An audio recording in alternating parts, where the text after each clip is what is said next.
তো এটা ভিতরে আস্তে কথা, ভিতরে একটু আস্তে কথা, ভিতরে একটু আস্তে কথা, ভগবত পাঠ হচ্ছে।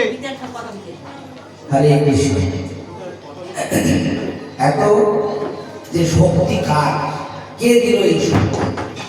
সেই সকল শক্তির উৎস সেই পরমেশ্বর ভগবান কৃষ্ণ। তিনি শ্রীমদ্ ভগবত গীতার 10ম অধ্যায় বিভূতিযোগে বলেছেন, অহং সর্বস্ব প্রভব মর্ত সর্বং প্রবর্ততে ইতি মত্তা ভজতে মাম বুধা ভাব সমন্বিতা।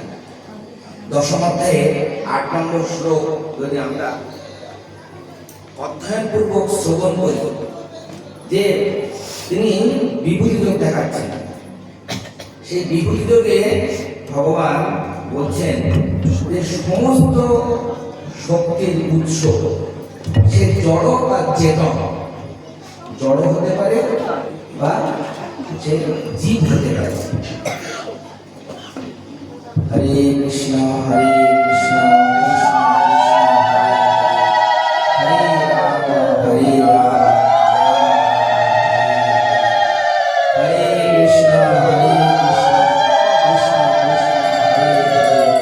হরে রাম হরে রাম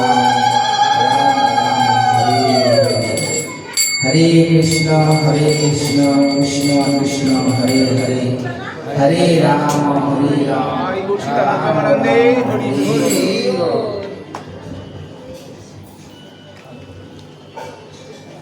হরি বল। তো এই 10ম অধ্যায়ের নাম বিভূতিযোগ। বিভূতিযোগের 8 নম্বর শ্লোকে হরে কৃষ্ণ কৃষ্ণ কৃষ্ণ হরে হরে হরে রাম রাম রাম হরে হরে। হরে কৃষ্ণ কৃষ্ণ কৃষ্ণ হরে হরে হরে রাম রাম রাম হরে হরে। হরে কৃষ্ণ কৃষ্ণ কৃষ্ণ কৃষ্ণ হরে হরে হরে রাম রাম রাম হরে হরে। হরে কৃষ্ণ কৃষ্ণ কৃষ্ণ হরে হরে হরে রাম রাম রাম হরে হরে। হরে কৃষ্ণ কৃষ্ণ কৃষ্ণ হরে হরে হরে রাম রাম রাম হরে হরে। হরে কৃষ্ণ কৃষ্ণ কৃষ্ণ হরে হরে হরে রাম রাম রাম হরে হরে। হরে কৃষ্ণ কৃষ্ণ কৃষ্ণ হরে হরে হরে রাম রাম রাম হরে হরে। হরে কৃষ্ণ কৃষ্ণ কৃষ্ণ হরে হরে হরে রাম রাম রাম হরে হরে। হরে কৃষ্ণ কৃষ্ণ কৃষ্ণ হরে হরে হরে রাম রাম রাম হরে হরে। হরে কৃষ্ণ কৃষ্ণ কৃষ্ণ হরে হরে হরে রাম রাম রাম হরে হরে। হরে কৃষ্ণ কৃষ্ণ কৃষ্ণ হরে হরে হরে রাম রাম রাম হরে হরে। হরে কৃষ্ণ কৃষ্ণ কৃষ্ণ হরে হরে হরে রাম রাম রাম হরে হরে। হরে কৃষ্ণ কৃষ্ণ কৃষ্ণ হরে হরে হরে রাম রাম রাম হরে হরে। হরে কৃষ্ণ কৃষ্ণ কৃষ্ণ হরে হরে হরে রাম রাম রাম হরে হরে। হরে কৃষ্ণ কৃষ্ণ কৃষ্ণ হরে হরে হরে রাম রাম রাম হরে হরে। হরে কৃষ্ণ কৃষ্ণ কৃষ্ণ হরে হরে হরে রাম রাম রাম হরে হরে। হরে কৃষ্ণ কৃষ্ণ কৃষ্ণ হরে হরে হরে রাম রাম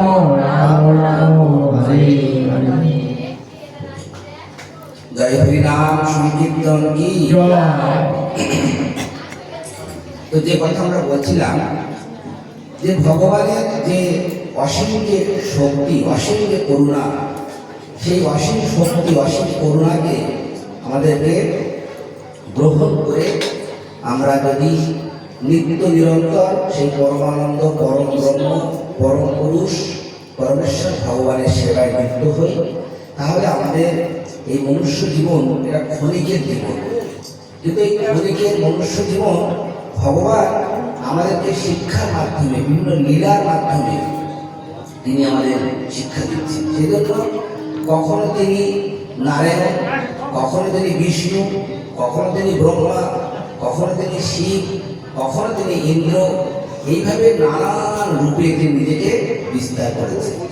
অবশেষে আমরা ঠিক সেই পরমেশ্বর ভগবানের অংশ রূপে কি করেছি না মনুষ্য দেহ পেয়েছি।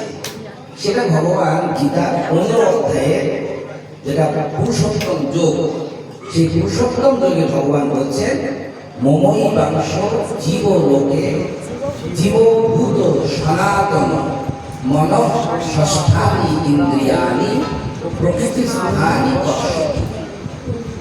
অর্থাৎ আমরা সেই পরম ব্রহ্মের অংশ, পরমাত্মার অংশ জীবাত্মা। সেই জীবাত্মা এখন আছে মনুষ্য দেহের মধ্যে।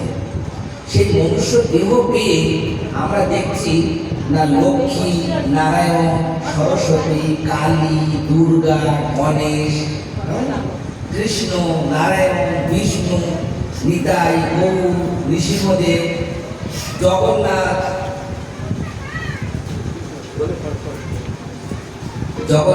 বলদেব, সুভদ্রা, এই নানান রূপে তিনি নিজেকে বিস্তার করেছেন। এই শ্লোক গীতার বিভূতিত 10 অধ্যায়ে এই 8 নম্বর শ্লোকে বলছে। সবাই এই শ্লোকটা আমরা বলি, অহং সর্বস্ব প্রভব মত্ত সর্বং প্রবর্ততে ইতি মত্তা ভজন্তে মাম বুধা ভাব সমন্বিতা।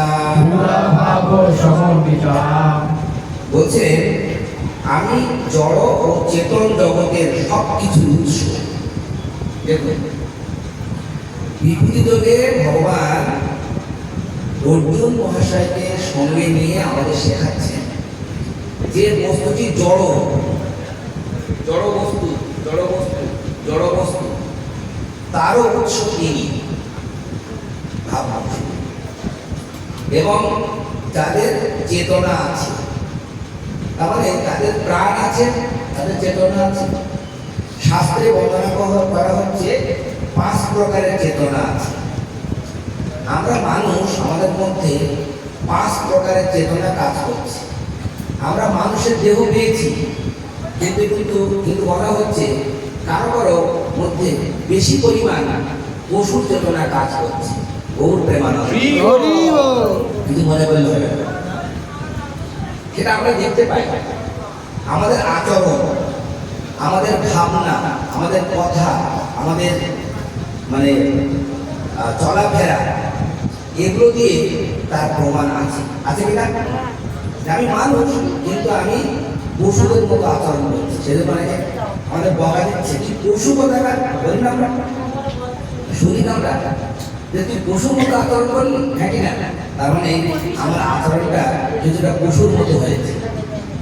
দেখুন ভালো করে, মানে আমার চেতনা পশুর মতো ছিল, আবার আমি হঠাৎ করে নিজেকে সংশোধন করে মানুষের চেতনায় ফিরে আসছি। সেজন্য এই কখনো পাখির চেতনা, কখনো গাছের চেতনা, এরকম ভাবে শাস্ত্রে বর্ণনা করা হয়েছে। কিন্তু জড় এবং জীব সবেরই উৎস সেই পরমেশ্বর ভগবান কৃষ্ণ। সেই কৃষ্ণ বলছেন শ্রীমদ্ ভগবদ্ গীতায় যে সব কিছু আমার থেকেই প্রবর্তিত হয়। তাহলে দেখুন আজকে যে প্রচন্ড সোনারপুরে প্রচন্ড বজ্রপাত, ঝড়, বৃষ্টি, মুষলধারে থামে না, ঘন্টার পর ঘন্টা। তাহলে তার কারণে এই শ্লোকটা দিয়ে বলতে পারছি, একটা কাহিনী বলতে পারছি। এটা কারো দোষ নয়। এরকম নয় যে উৎপল প্রভুর জন্য আমি এখানে আসতে পারলাম না, উৎপল প্রভু আমাকে এখানে আসতে দেয়নি না, এটা আমাকে গীতার জ্ঞানের দ্বারা বুঝতে হবে যে সব কিছুই বিন্দু বিন্দু বিষয়গুলো ভগবানের নির্দেশে পরিচালিত হয়েছে। এই স্তরে যাওয়ার জন্য ভগবান কি করেছেন? সাধু শাস্ত্র গুরুকে রেখেছেন। এই বুদ্ধি, এই চেতনা, এই বিবেক, এই মন, এই পবিত্রতার জন্য ভগবান কি করলেন? সাধু শাস্ত্র গুরু রূপে আমাদের উদ্ধারের জন্য ভগবান নিজেকে লীলা করতে লাগলেন। গৌর প্রেমানন্দ। আশা করি বুঝতে পারছো আমার কথা। যদি আগে বলেছে আমার গলা একদম চেপে গেছে, কারণ দীর্ঘ 1 সপ্তাহ ধরে কথা চলছে। 1 সপ্তাহ। মাঝে মাঝে আগে হরে কৃষ্ণ।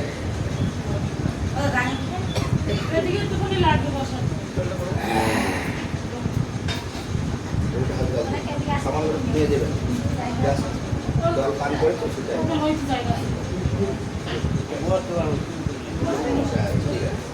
হরে কৃষ্ণ।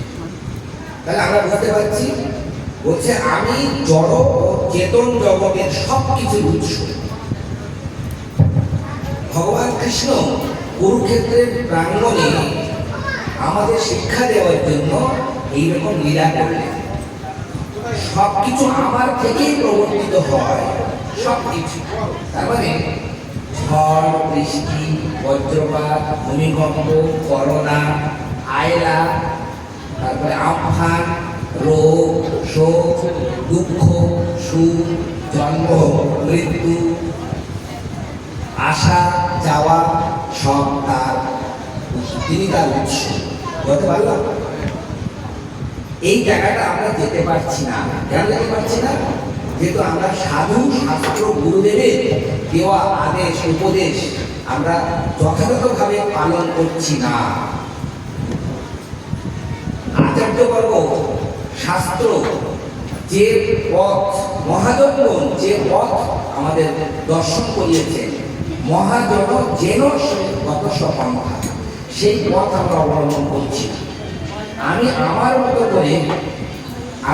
মতো করে চেতনা, আমার মতো করে ভাবনা, আমার মতো করে বিশ্বাস করে আমি চলার চেষ্টা করছি। সেই জন্য আমার আচরণ বিভিন্ন সময়ে বিভিন্ন রকমের হয়ে যাচ্ছে। বহু প্রেমানন্দ। ঠিক বলছি?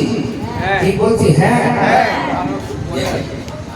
না, আমি আমাকে বলছি।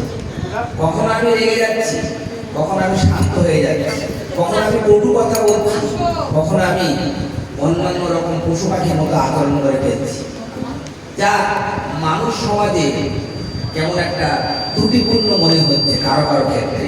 হরে কৃষ্ণ। এই শ্লোকের মধ্যে দিয়ে আমরা বুঝতে পারছি ভগবান বলছেন যে সমস্ত কিছু উৎস আমি। আমরা সেই ভগবানের দেওয়া আদেশ নির্দেশ গ্রহণ করছি না, তাই না? মানে ওই সময় কি হচ্ছে? ভগবানকে আমরা ভুলে থাকছি, সেটাও ভগবান ভুলাচ্ছে। যদি আপনি বলেন এই শ্লোকে দাঁড়িয়ে প্রশ্ন করেন, তাহলে ভগবান আমাকে পড়াচ্ছে, হ্যাঁ কি না? আমি যে মন্দ কাজটা করলাম, মন্দ একটা বাক্য ব্যবহার করলাম, সেটাও ভগবান পড়াচ্ছে। এইবার একটা কথা আসবে, আমার মন্দ বাক্য তাড়াতাড়ি আসবে না যদি আমি সঠিকভাবে সাধু গুরু শাস্ত্রের শিক্ষা গ্রহণ করার চেষ্টা করি। হঠাৎ করে আসবে না। আমার এই যে আচরণ, এই যে চেতনা, এই বুদ্ধি, এই কথা হঠাৎ করে আসবে না। সেজন্য ভক্তদের প্রথম গুণ হবে সহ্য গুণ। সহ্য গুণ, এই সহ্য ক্ষমতা যত বেশি, তত আপনার এই ভগবত ভক্তিতে আপনার দৃঢ়তা আসবে। আমি অনেক সাজতে পারি, তিলক অনেক মোটা করে করতে পারি। যদিও সকালবেলা সেই মঙ্গল আরতির আগে করেছিলাম, সারাদিন অনুষ্ঠান প্রচার মুছে গেছে মনে হয়। আছে কেউ যাই আছে একটু আছে আপনার মোটা করে। যেমন মালা আমি মোটা করে করেছি, আপনি ছোট করে করেছি। আপনি দেখে মনে করছেন আরে এই তো বড় সাধু, কিন্তু আমার ভেতরে কি হচ্ছে সে তো ভগবান দেখছে। হরে কৃষ্ণ। আমি আমারটা বলছি, আমি কাউকে বলছি না। আমি আমারটাই বলছি, কারণ আমার গুরুদেব এইরকমই শেখাচ্ছে আমাদের।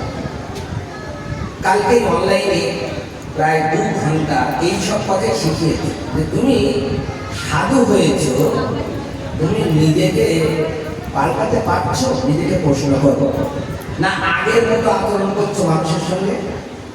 হরে কৃষ্ণ। সেটা আমি ভাবতে পারি, এটা আপনাকে বলছি। আমার বিচার আমাকে করতে হবে। আমি কৃষ্ণ নাম করছি, কিন্তু কৃষ্ণ যে কথা বলছেন সেই আচরণ আমি ভালোভাবে করতে পারছি, তাই মানুষ আমাকে নিন্দা করছে। নিন্দার কারণ হয়ে যাচ্ছে আমি এই কারণে না, তিলকমালা করেছে সে এক আলাদা নিন্দা, কিন্তু আমার কাজকর্ম, আমার কথাবার্তা, আমার বিচার বিবেচনা কেমন যেন কটু কটু লাগছে কারো কারো ক্ষেত্রে। হ্যাঁ কি না? হচ্ছে কি না? জগৎটা এইটাই। এই জন্য এই জগৎটা হচ্ছে দ্বিধা দ্বন্দ্বের জগৎ। আমরা এখানে ভালো থাকার চেষ্টা করছি, সুখী থাকার চেষ্টা করছি, অনেক শান্তি পাওয়ার চেষ্টা করছি, কিন্তু না, এখানে আপনি যত ভালো কিছু করতে চাইবেন, আপনাকে যদি সোনার খাদ্য বানিয়ে দেন, যাতে যাতে হাত দেবেন সেটাই সোনা, তবুও লোকে আপনাকে নিন্দা করবে। ঠিক বললাম? এখানে অনেক বয়োজ্যেষ্ঠ ব্যক্তি আছে, তাদের জীবনের অনেক অভিজ্ঞতা, তারা বুঝতে পারবে। সেই জন্য আমরা মনে করছি আমি বাবাকে খুশি করবো, মাকে খুশি করবো, ভাইকে খুশি করবো, স্বামীকে, স্ত্রীকে, বন্ধুকে। না, আমাদের প্রকৃত খুশি করার যে ব্যক্তি, যিনি, তাকে খুশি করার জন্য আমাদের শিক্ষা নিতে হবে সাধু শাস্ত্র গুরু থেকে। যে আমি কাকে সন্তুষ্ট করব, সেটা আমাদের আন্তর্জাতিক কৃষ্ণ ভাবনামৃত সংঘের প্রতিষ্ঠাতা আচার্য, আমাদের পরম গুরুদেব, বিশ্বগুরু, জগৎগুরু শ্রীল প্রভুপাদ কি প্রভুপাদ সেই প্রমাণ দিয়েছে। তাই আজকে বিশ্বের প্রান্তিক পরিবেশে গিয়েও ভগবানের সেই দিব্য নাম হরে কৃষ্ণ হরে কৃষ্ণ কৃষ্ণ কৃষ্ণ হরে হরে হরে রাম রাম রাম হরে হরে। যদি আমার গীতার জ্ঞান বিন্দু বিন্দু করে আমি আহরণ করার চেষ্টা করি, তাহলে আমার এই যে মানসিকতা, এই যে অপবিত্র চিন্তা ভাবনা, কলুষতা ধীরে ধীরে ধীরে ধীরে দূর হতে পারে। সেই জন্য ভগবান নিজেকে ভক্তরূপে অবতীর্ণ হয়ে শ্রীকৃষ্ণ চৈতন্য মহাপ্রভু গৌরাঙ্গ সুন্দর রূপে এসে বলছেন, চেত দর্পণ মার্জন ভব মহাদাবাগ্নি নির্মাণ। এই যে চেতনা, অর্থাৎ আমাদের হৃদয়ের সত্যতা আনার জন্য দিব্য নাম, ভগবানের দিব্য নাম কলিযুগের মহামন্ত্র, শুধু মন্ত্র নয়, এটা শাস্ত্রে বর্ণনা করা হচ্ছে। আচার্য বর্গ, মহাত্মাগণ, ভগবানের শুদ্ধ ভক্ত, তারা বলছেন এটা মন্ত্র নয়। ব্রাহ্মণ এসে আপনার গৃহে মন্ত্র পাঠ করে, কিন্তু একজন ভগবানের শুদ্ধ ভক্ত শ্রী গুরুদেবের সেবায় কৃতিত্ব আছে, সে মহামন্ত্র উচ্চারণ করে, সে মহামন্ত্র উচ্চারণ করে। তাই সে ভগবান বিষ্ণুর সেবক রূপে, সেবকের সেবক, সেবকের সেবক হয়ে একজন বৈষ্ণব হওয়ার সে প্রয়াস করছে। বৈষ্ণব শিক্ষাটা এই যে তৃণারবি শুনিয়েছেন তররবি সহিষ্ণু না অমানিন মানবে না কীর্তনিয়া সদা। তার মানে সেই ভগবানের দিব্য নাম হরে কৃষ্ণ মহামন্ত্র উচ্চারণ, কলিযুগের 4টে পাপ থেকে সরে আসা, নিত্য নিরন্তর ভগবানের সেবায় যুক্ত হওয়ার প্রয়াস, তাহলে আমার চরিত্রের ধীরে ধীরে পরিবর্তন হতে পারে। তাতেও হচ্ছে না আমার পরিবর্তন। কি হবে? হচ্ছে না। তার মানে আমার চেতনা এখনো শুদ্ধ হয়নি। আমি বলছি না, আমার পরমাত্মা গুরু মহারাজ বলছেন এই কথাগুলো, আমাদের বলছে তোমার 10 বছর কেন 15 বছর দীক্ষা হয়ে গেছে, কিন্তু 15 বছরে তোমার যে অনুশীলন, তোমার যে দিনাদকের যে ভাব, বৈষ্ণবতার যে গুণাগুণ, বৈষ্ণবের যে লক্ষণ, বলুন বৈষ্ণবের কটা লক্ষণ থাকা উচিত? কমপক্ষে গীতার ভাষা অনুযায়ী 26টা, কমপক্ষে 26টা গুণ। সম্ভব নাকি আমার মধ্যে সেটা আছে? আমাকে প্রশ্ন করতে হবে। 26 আমি গুনতে গুনতে তো ভুল করে ফেলতে অনেক কিছু, ঠিক বলছি? আমি আমারটা বলছি, ক্ষমা করবেন, কাউকে বলছি করছি, আমি আপনার সঙ্গে ব্যবহার করছি, সেটা যার সঙ্গে করছি সে বুঝতে পারছে। কারণ আমার এই 26টা গুণ আমার মনে রাখতে রাখতে আমি অনেক ভুল করে ফেলছি, নতুন কৌশল, ঠিক বলছি না? কিন্তু আমি অনেক বড় বড় লেকচার দিচ্ছি, আমি বড় পাঠক, আমি বড় ভক্ত। নো, আমি ভক্ত বা কি সেটা বিচার করার জন্য ভগবান আমার হৃদয়ে এসে বসে আছে। এখন দেখছে ভগবান ছবি, ভগবান পাথর, কাঠ, মাটি, লোহা দিয়ে বসে আছে। আর ভগবান গীতার 2টো অধ্যায়ে বলছেন, ঠিক আছে আমি পাথর, মাটি, কাঠ, বালি, সিমেন্ট, আকার, বাতাস, মাটি, জল সব বাদ দিলাম, তোমার হৃদয়ে গিয়ে বসে আছে আমি। কোন কোন অধ্যায়? না 15 অধ্যায় পুরুষোত্তম যোগের 15 নম্বর শ্লোক, আর 18 অধ্যায়ের 61 নম্বর শ্লোক। আপনারা প্রভুপাদের গীতার তাৎপর্য করবেন, আমি অন্য গীতার কথা বলতে পারবো না। যে গীতা আমাকে পশুর জীবন থেকে মানুষের জীবন চিনিয়েছে, যে গীতা আমাকে একটা কুকুরের জীবন থেকে এই মানুষের জীবন চিনিয়েছে, সেই জীবন পেয়ে আমি প্রভুপাদের গীতা ছাড়া আর কিছু বলতে পারবো না। সে শিক্ষা আমার নেই, সেই যোগ্যতা আমার নেই। কারণ প্রভুপাদের গীতা বিভিন্ন ভাষ্য, বিভিন্ন ভাষায় রচিত হয়ে আসে। পৃথিবীর মানুষ যারা আপনার আমার থেকে আরো অত্যন্ত নিষ্ঠুর, অত্যন্ত নির্মম আচরণ করতেন, তারা আজকে শুদ্ধ জীবনযাপন করছে। আর আমরা আমাদের মাটিতে এলো, আমাদের ভাষায় ভগবান কথা বললেন, আমাদের মতো কচু শাক, নিম শাক, নাকি নিম পাতা, তারপর কি দেখো ঢেঁড়স সেদ্ধ, মোচা, ফল, কলা, ভগবান বললো আমাকে এইগুলো দাও। যেই প্রভু কাড়ি নিল মোর খোঁড় কলা বাদ, সেই প্রভু হোক মোর জন্মে জন্মে না। শ্রীধর, কলা বেচা শ্রীধরের কাহিনী আপনারা কেউ কেউ শুনেছেন বা পড়েছেন বা জেনেছেন। কি সুন্দর কাহিনী! ভগবান শ্রীকৃষ্ণ চৈতন্য মহাপ্রভু যখন নিমাই, নবদ্বীপের নিমাই, তখন সেই হাটটা এখনো আছে। হ্যাঁ, বামনপুকুর হাট, সেই হাটে আপনি যাবেন, মায়াপুর নবদ্বীপে গেলেই যাবেন। সেখানে শ্রীধর এত দরিদ্র, শত দরিদ্র একটা ভক্ত, সে খোঁড়, মোচা, কলা, হ্যাঁ, তারপরে এইসব মাটি, প্রদীপ, এইসব বিভিন্ন কলার পাতা, এগুলো বিক্রি করে যা আয় হতো, তাতে তার পরিবার, পিতা মাতা, আবার সে শিব ঠাকুরের বড় একজন ভক্ত ছিল, হরে কৃষ্ণ, গঙ্গা পূজা করত। ওই সামান্য খোঁড় পচা কলা মোচা বিক্রি করত। আর নিমাই স্বয়ং ভগবান ব্রজনন্দন কৃষ্ণ এসে নিমাই রূপে এসে বামনপুকুর হাতে গিয়ে খোঁড় কলা মোচা নিয়ে পালা। এই লীলাটা আপনারা অনেকে শুনেনি না? হঠাৎ ভগবান মনে করে দিলেন, সুন্দর লীলা। পরবর্তীকালে ওই নিমাই যখন শ্রীকৃষ্ণ চৈতন্য মহাপ্রভু রূপে দীক্ষা পেয়ে ফিরে এলে, দেখুন দীক্ষা পাওয়ার পরে আমার চরিত্র, আমি কেন ভগবান আমাকে স্মরণ করে দিলেন, বললেন দীক্ষা পাওয়ার পরে আমার চরিত্রের পরিবর্তন আনা উচিত। দীক্ষাটা শুধু আনুষ্ঠানিক একটা প্রক্রিয়া।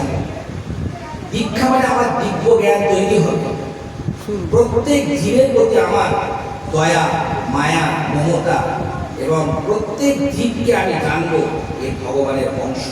এবং প্রত্যেক জীবের মধ্যে ভগবানের একটা অপরিসীম শক্তি, যা নিত্য, যা শাশ্বত, যা চিরন্তন, যা অক্ষয় অব্যয়, সেই শাশ্বত সনাতন আত্মা প্রত্যেক জীবের মধ্যে আছে।